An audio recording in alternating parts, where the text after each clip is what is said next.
All right, hey there, guys. It's Evan Transu here with Bucks County Light Therapy and Functional Medicine Center, where we are putting the fun in functional medicine, or at least we are trying to. Today, we will be keeping it short and sweet. This is a very loaded topic, but I wanted to give you some instant gratification. And I know people, generally speaking, are not going to watch super long videos. We will have those in the future, but again, I'm always trying to keep these a bit shorter just to give people the information that they want as quick as possible. Today's topic is 3 tips to instantly better sleep. And this is by someone who used to be a night owl. And that was very true for myself. I actually was a person who, despite being into so much health stuff, this was the last one I was able to effectively implement. I was really good at eating well. I had the exercise down. I'm doing the supplement thing. I just couldn't get to bed on time. And then these tips are what finally made it rather effortless for me. Maybe it was a little tough in the first few weeks, but then it became very easy after that. So it might not be what you think. So it's kind of cool. The first thing here is catching sunrise every day. And I say it might not be what you think, but at the same time, what's really interesting is I have found over the last several years, especially, this is getting pushed out a lot more. I'm also aware that I live in a bubble. We all live in bubbles on social media, and we are surrounded by things that we're interested in and biases we have. So I might be seeing this all over my feed in the last few years, but you might not have ever seen it. I got introduced to this concept by a guy named Dr. Jack Cruz. I don't know him personally. I just found him online. And this was about 7 years ago, maybe 6, that I started learning about this stuff. And I thought it was pretty interesting, but it also made intuitive sense to me. Okay, sunrise, might help trigger the body, kind of tells you you're awake. That made enough sense.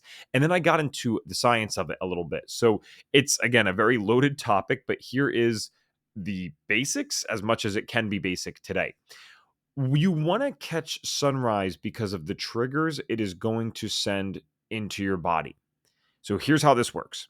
You can see this little diagram here. We got the sun, and then it's going into the person's eyes. There are something, or is something, in the eyes called the intrinsically photosensitive retinal ganglion cells. And those are very good for receiving this light. And what they are going to do is they are going to receive that light, send a signal all the way to something called the SCN. So you can kind of see that here. It is definitely dramatically larger than it would be in a normal human brain. The SCN is actually found in your hypothalamus. So if you've been paying attention to some other videos we have, or you watched the stress and hormones one that I put out on this channel, you'll be very interested to find that the SCN is in the hypothalamus, because the hypothalamus is a part of the brain that is involved with these different axes, you can call them. So there's the hypothalamic pituitary adrenal axis, there's the hypothalamic pituitary thyroid axis, there's the hypothalamic pituitary gonadal axis. And the point of me mentioning that is the hypothalamus plays a very key part in hormone regulation when you think about it from this axis perspective. Now, the SCN, the suprachiasmatic nucleus, is in the hypothalamus, but the SCN is largely regulated by light. How fascinating is that?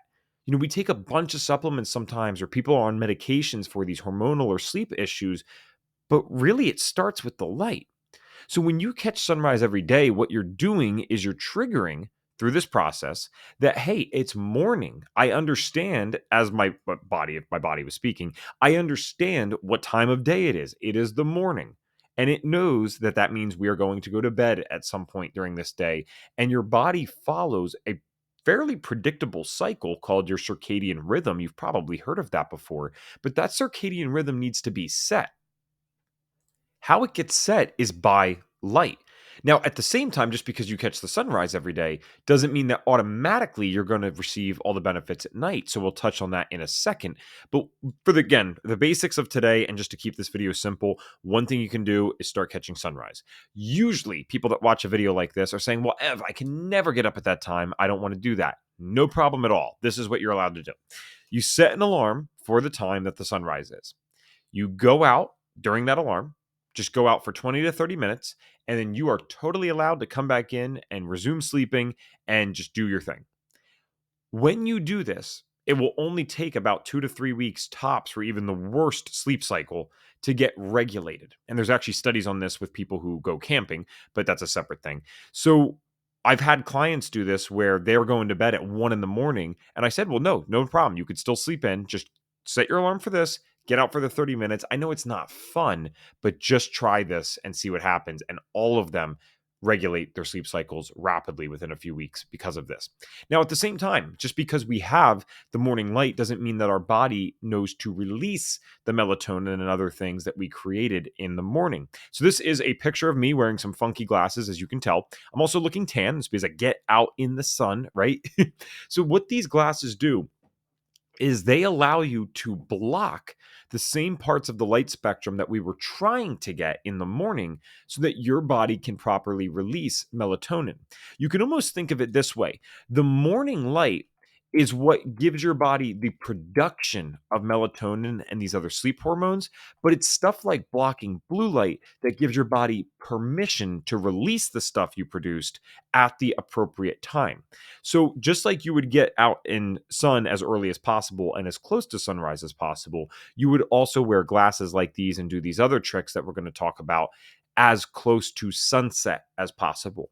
I know that's not always realistic. I know it's not always 100% doable, but I would highly recommend trying this, especially on a night that maybe you're home and you're relaxing. Maybe sunsets at 7 p.m. Cool. Throw these right on at 7 p.m. Ideally, get outside for sunset. That would be even better. Come back in, put these on, and then you're good to go.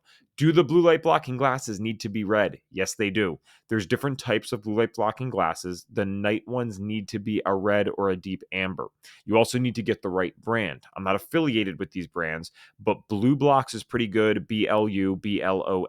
And if you want to support an American company, RA Optics. That's RA like raw optics.com, and you will find that both of these are a little bit higher priced than what you'll find on Amazon, but the difference is they actually test their glasses and lenses through something called a spectrometer. So it means that they actually block the parts of the light spectrum that they say they're going to block. Those other brands on Amazon, they don't do that, because if they did, they wouldn't be able to report them as blue light blocking glasses because they don't have the proper lenses. So just understand that. And again, we'll break down all of these more in subsequent videos. I'm just trying to give you the easy stuff right now.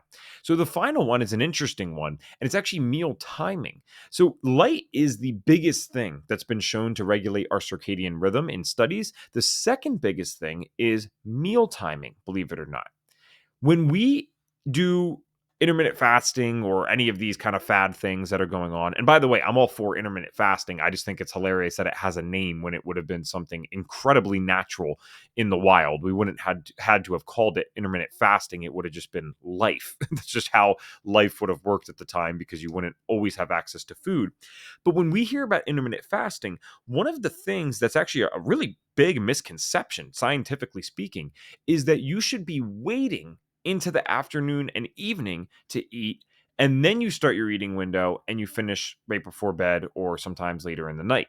That is not how it should be, at least from a scientific standpoint. When we have done the research, not myself, right? But when we as humans have done the research, what has been found is that actually eating a good hearty breakfast, a decent meal in the middle of the day, like something filling, and then a smaller meal early in the evening, 5 o'clock. I actually have this up there for a reason, because 5 o'clock would be a very ideal time to stop eating, as ridiculous as that might sound to some of you right now. This is what has been shown to get you the best sleep and help you regulate the circadian rhythm. Now, intuitively, I don't always understand this one, and I fully admit that. And what I mean by that is, how would our ancestors have gotten a hearty breakfast if there was just periods of famine and they couldn't get food all the time and they had to go find it rather than go to the grocery store or open up the refrigerator? I don't fully understand that.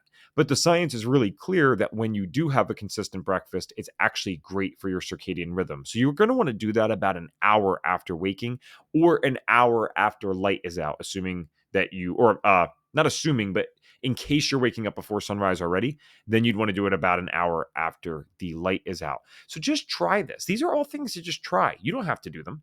You waste time all the time, right? We waste days all the time. There's no requirements here. You don't have to do anything long term. It's not medical advice. I'm not your doctor, but you can just try these things. Try what happens when you do sunrise for 2 weeks straight. See what happens when you block blue light using credible blue light blockers that are actually red or amber for a couple of weeks. And try this thing when you stop eating between 5 and 6 p.m.